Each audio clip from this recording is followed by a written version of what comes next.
daybreak on the Wise News, and it's time for the press preview. A first look at what's on the front pages of the papers as they arrive.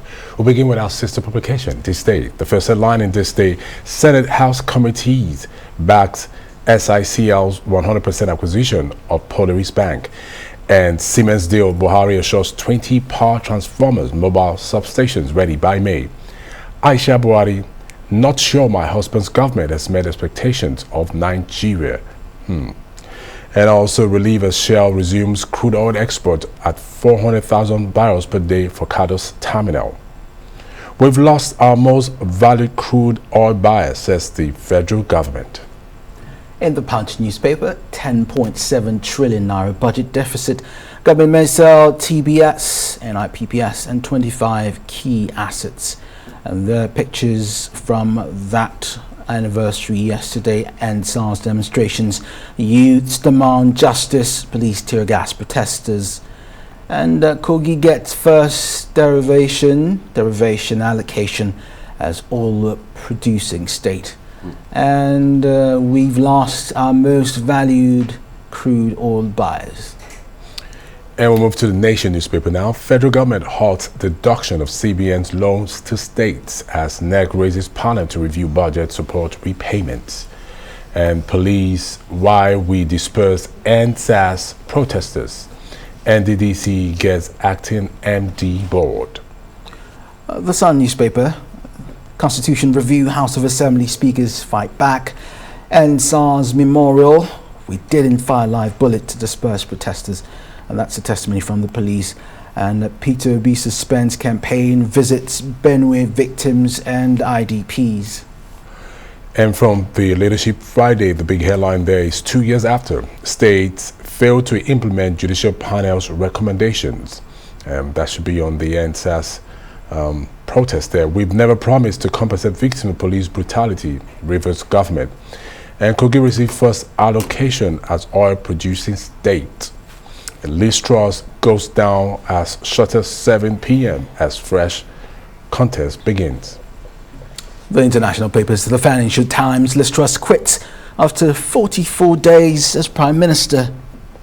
And the Daily Mail is still the biggest headline: Truss was a disastrous dalliance who served only to remind us of what a real leader looks like.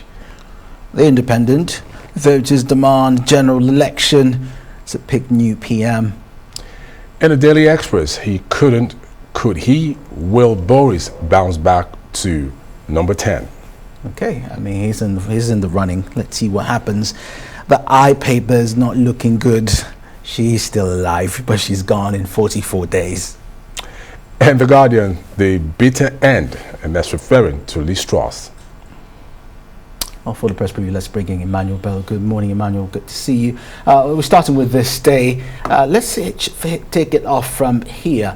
Aisha Buhari, the wife of the president, Muhammadu Buhari, is reeling off her own testimony. She says she's not sure her husband's government has met expectations of Nigerians, but he thinks otherwise.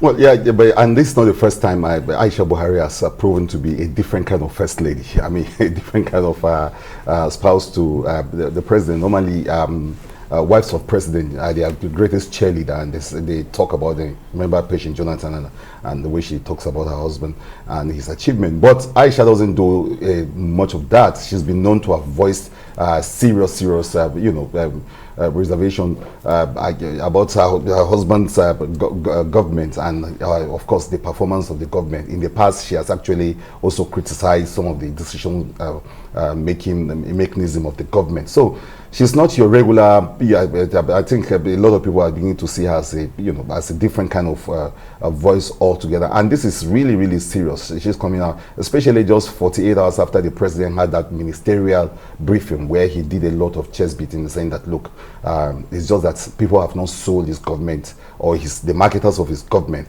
have not sold the things they've done a lot, but that he's performed very well and that they've met serious expectation, whether it's in the area of security and or the economy and other areas. They say that those are silent achievements. That's the president. But his wife, who should know him better, who should be his biggest cheerleader, who should actually be the biggest promoter of what his government is doing.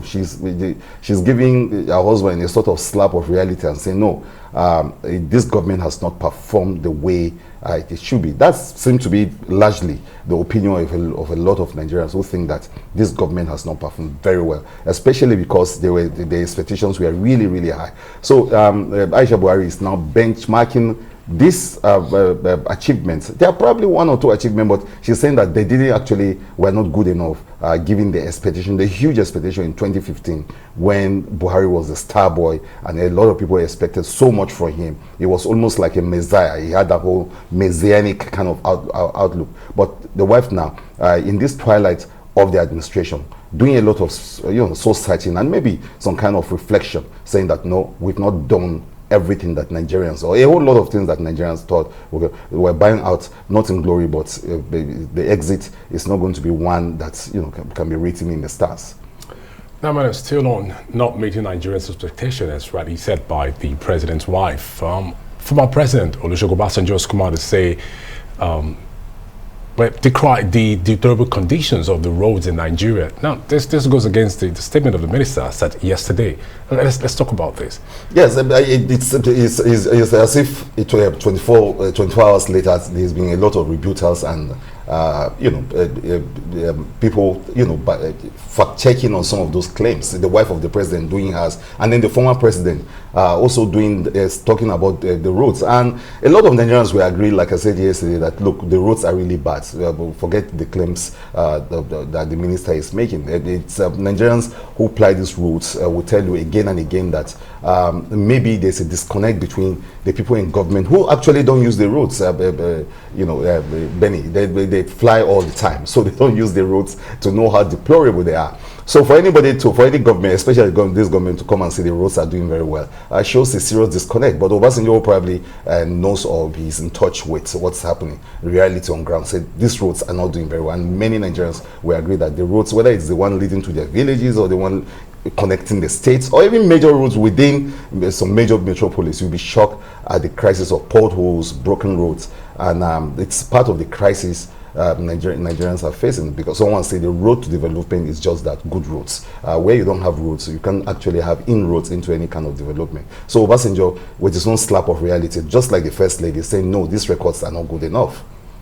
Well, speaking of disconnect, Emmanuel, the Punch is also reporting that the federal government is revealing that we've lost our most valued crude oil buyers. Who do we turn to? That's $1 million question, Kenneth. Yes, who do we turn to if we're losing? Beyond that, there are other problems, bedeviling that sector. The crisis of the fact that we're not meeting our oil quota. Of course, the good news the other day is that probably because of the activities of Tompola and his team, that those productions are getting better. But the problems of infrastructure, the decay, the refinery, that too, the government is saying that by December we'll be having some kind of closure to those crises, at least with the Dangote refinery coming on board. But now this is more bad news that we're losing the buyers of even what we're able to produce. That's serious. That's to tell us that going forward, the oil economy is already affected greatly, not only because of the activities of the bunkering activities going on, or the crisis of the decayed facilities, no refinery, and now we have a bigger problem on our hand: the issue of marketing. We can't even get people to buy our crude. So going forward, we may have to start thinking of a Nigerian that is beyond oil, and look at other areas that we can deal with. That is a challenge that a story like this poses to policymakers. And still on the Punch, let's talk about it. Yesterday marked the second-year memorial of the NSAS shooting, massacre, whichever you choose to call it, at the Lekki toll gate in Lagos yesterday. Now, at the start of it, it seems like it was going to be a peaceful protest, and as things went on, suddenly the police started firing tear gas canisters, using water to disperse the peaceful protesters. Now, we begin to question, where is our constitutional right for peaceful protests? Benny, that's the question, and you know, when I saw some of the images yesterday, I actually thought it was it was 2 years ago, or during the event itself, because it's almost like, you know, like deja vu, like almost a repeat, because you have those shootings and you have people running helter skelter, almost like what happened that dreadful night 2 years ago. But the bigger picture is that the implementations of white paper, reports by government agencies themselves, not meeting recommendations that they are on their own, not different bodies, but government bodies setting out recommendations after their fact-finding mission. A leadership newspaper has a robust story around that, of how states, at the level of states, are not responding to white paper. That of Rivers State is even very funny, with the Rivers State government saying that, look, they have no compensation for any kind of police brutality. And guess what is their reason? That they never said they were going to. Yes. Exactly. That's well, they were not going to do that. But beyond that, that they don't actually own the police. So if police should brutalize you in Rivers State, the state government has not to do with it. That these police do not belong to them; they belong to the federal government. Very absurd kind of reasoning on the part of the state government. But it's not just Rivers State; it's almost everywhere where most governments are not implementing, you know, recommendations, and including, like someone was saying, renaming even the Lekki tollgate, calling it a memorial site instead of what you still call it now, Lekki tollgate. But Benny, back to your question, the issue of protest, I think is barbaric, it's anachronistic, it's dictatorial, not to allow people go and do peaceful protests on the street. It's a throwback to the days of military dictatorship when you are not even allowed to protest. We're looking forward to the launch of the APC presidential campaign today, Emmanuel. Yes, and then there's that has been long awaited. Some people have questioned the list. In some states, while they disregarded their governorship candidate in those states, they went for ministers in those states. So some people have actually queried the list, and it's been generating some kind of heat. And there's a story in Daily Trust around the issue of the APC. It's not out of the wood. Abdullahi Adebo accusing the former caretaker committee of some kind of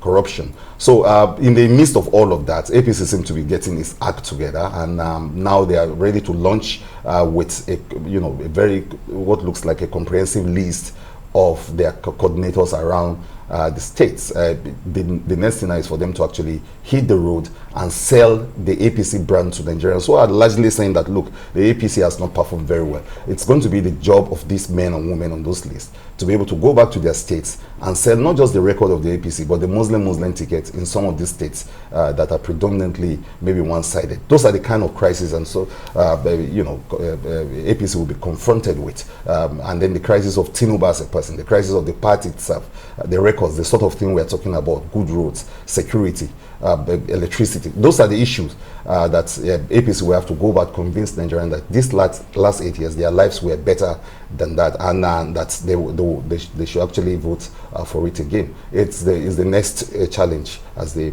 go into these campaigns. Now, across local and international papers, it says major headline: Liz Truss goes down as the shortest 7 p.m. ever in British history. We saw this coming, did we?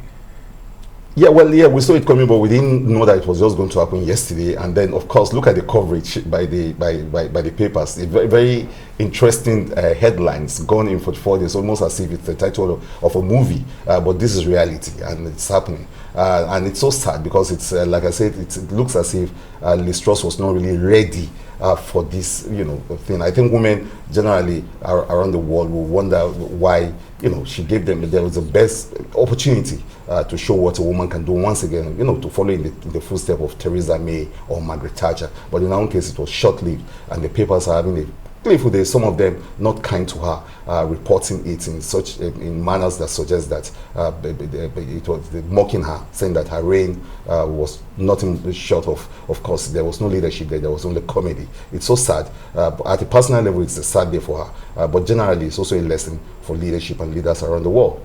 A report say Boris Johnson could be planning a comeback, and Rishi Sunak is also in the running. With the paper asking whether he could actually pull that off. If he does that, he would be the real comeback kid of the 21st century. We're watching to see how he's going to do that. Already, people say that, of course, he's on holidays now. But when he comes back, it's going to be interesting to see how he's going to rally his base together and actually give this ambition a push. The return of Boris Johnson. I think that would be an interesting thing to watch. Emmanuel Bello, thank you always for your analysis. And that's the press preview. You can join the conversation and let's hear all your views on the burning issues. Follow us on Twitter at Arise TV, and you can also join today's conversation using the hashtag AriseDaily.